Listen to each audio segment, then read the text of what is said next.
ବର୍ତ୍ତମାନ କାଳବୈଶାଖୀ ତାତିରୁ ଦେଇଛି ଆଶ୍ୱସ୍ତି।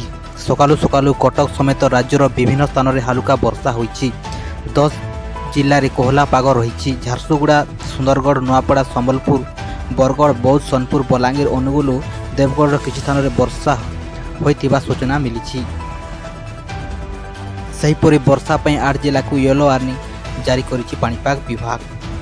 ବିଜୁଳି ଘଡ଼ଘଡ଼ି ସହ ବର୍ଷା ହେବାର ସମ୍ଭାବନା ନେଇ କେନ୍ଦୁଝର, ମୟୂରଭଞ୍ଜ, ବାଲେଶ୍ୱର, ନୂଆପଡ଼ା, କଳାହାଣ୍ଡି, ନବରଙ୍ଗପୁର, ରାୟଗଡ଼ା, କୋରାପୁଟରେ ୟେଲୋ ଆଲର୍ଟ ଜାରି ହୋଇଛି। ସେହିପରି କାଲି ବାଲେଶ୍ୱର, ଭଦ୍ରକ, କେନ୍ଦୁଝର, କଟକ, ମୟୂରଭଞ୍ଜ, ଯାଜପୁର, କେନ୍ଦ୍ରାପଡ଼ା, ମାଲକାନଗିରି, ଗଜପତି, କୋରାପୁଟ, ରାୟଗଡ଼ା, ନବରଙ୍ଗପୁର, କଳାହାଣ୍ଡି ଓ କନ୍ଧମାଳ, ନୂଆପଡ଼ାର କିଛି ଅଞ୍ଚଳରେ ବର୍ଷା ହେବାର ସମ୍ଭାବନା ରହିଛି। ତେବେ 12 ତାରିଖ ଅର୍ଥାତ୍ ଶୁକ୍ରବାର ଠାରୁ ଧୀରେ ଧୀରେ ବଢ଼ିବ ତାତି। 13 ତାରିଖ ପରଠାରୁ ପୁଣି ପାରଦ ଉପର ମୁହାଁ ହେବ। ରାଜ୍ୟରେ ପଶ୍ଚିମ ତଥା ଉତ୍ତର ପଶ୍ଚିମ ଦିଗରୁ ସୂକ୍ଷ୍ମ ବାୟୁର ପ୍ରଭାବ ବୃଦ୍ଧି ସହ ପୁଣି ଦିନ ତାପମାତ୍ରା ବଢ଼ିପାରେ। ବିଶେଷ କରି ଆଭ୍ୟନ୍ତରୀଣ ଏବଂ ପଶ୍ଚିମ ଓଡ଼ିଶାର ଅଞ୍ଚଳରେ 40 ଡିଗ୍ରୀ ଛୁଇଁବା ବୋଲି ସମ୍ଭାବନା ରହିଛି।